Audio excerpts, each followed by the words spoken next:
Okay. So then the trial started. Uh, and in the beginning of the trial, based on the charges, you're facing life in prison. Going into the trial, how do you deal with the possibility that you're going to get life and you will never be outside of that jail cell ever again, that you'll possibly die in prison? Honestly, I can only say it was with God's help that I did it. At the time, I was in LA County Jail, which is a crazy place. I would say it's like hell on earth. It's a very violent place, but it's also it's constructed in a way where it makes it hard for you to focus on your case. There's always a light on, so you can't really sleep with any dark, so you get no sleep. And on the day, my trial was about 3 weeks long, and they basically wake you up at 3 a.m. in the morning, and they have you sitting in all kinds of different tanks. And 9 times out of 10, it's going to be a fight in that tank. And there's always, different gangs banging on each other. Where you from? I need that kind of interaction taking place. So you every time you go to court, you always deal with everything else pretty much.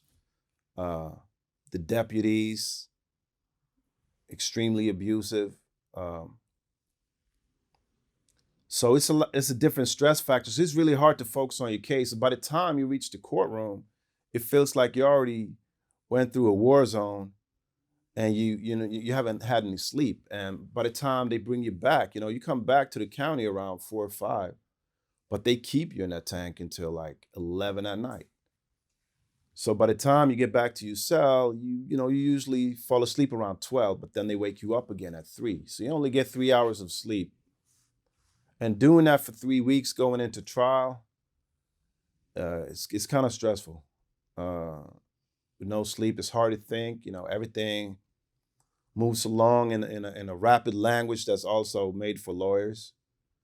Um, and being that English is my second language, it was definitely a very traumatic experience. And just the fact to know that I may never be able to return to Sweden or be a dad for my son. I think most of my words was all about my son. Uh, that's really, you know, who I was thinking about all the time. Well, after 3 weeks of the trial on February 1st, 2010, you were convicted of second degree murder, but not guilty of assault with a deadly weapon and leaving the scene of an accident, sorry. When you heard that guilty of second degree murder, before you actually got the sentencing, how did that hit you? Oh, it hit me hard. It hit me hard. It was like I couldn't believe it because everybody around me was like, you're probably gonna get like a 6 year manslaughter. That's all I heard for all these 18 months. That's what everybody said. Um, so when it came, I just froze. I just sat there and just like, all right, where do I go from here? You know, you see the seal, the California seal. You see the judge. I remember turning my head around and I see the lady from the LA Times, Harriet Ryan. She walked straight up to the DA and she gave her a high five, almost like if they prosecuted me together. Because every time I went to court, LA Times always had an article that was pretty much telling the DA's narrative. Uh, I don't know. It was just it was a crazy scene, and I remember because my son was on his way back to Sweden during the time, and I hated the fact that he was gonna get the news in Sweden. So yeah, that was a tough time, Vlad. That was a tough time. Well, then about a month later, you were actually sentenced to 15 years to life. Yeah. Was hearing the sentencing even worse when they say 15 years to life? And of No, course, I the to already knew. life. I already knew because if you get convicted of second degree murder, there is no other. It's a mandatory 15 years to life. So I was just waiting for it. I already knew what it was going to be. The judge, it was out of, he couldn't even use his discretion. That's a mandatory sentence in California if you get sentenced to second-degree murder. Okay. So then you get sentenced on March 4th, 2010 to 15 years to life. And you get transferred out of the jail into the actual penitentiary system. Now, you're how old at the time? At the time, I'm 35. Yeah. So 35 years old. And leading up to this, have you ever done any jail time or arrests or anything else like that? Or this is brand new to you? It's brand new. Brand new. So you're no longer, this is not like one of these, country club prisons, where Martha Stewart goes to. This is actually a hardcore penitentiary. What was the first penitentiary you were sent to? North Kern in Delano, which Okay. is a reception center. That's the first spot you hit.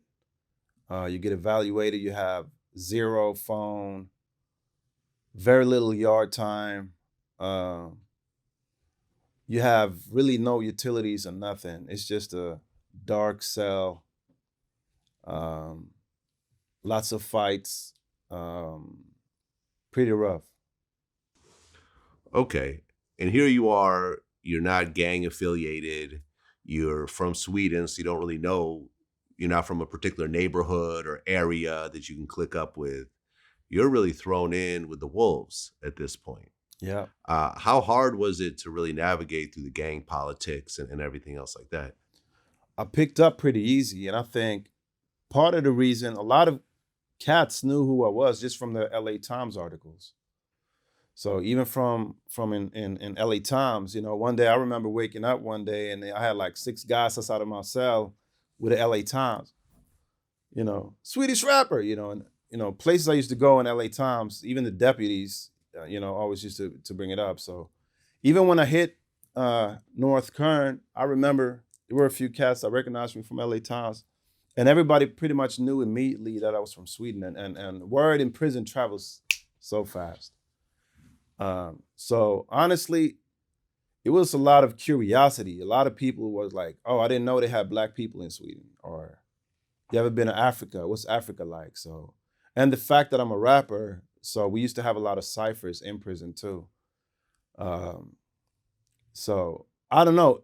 I mean, even though I'm not from there were a lot of issues that they dealt with that I could relate to that we deal with as well. And I don't know. I feel like, yeah, it's different, but there's still something very similar.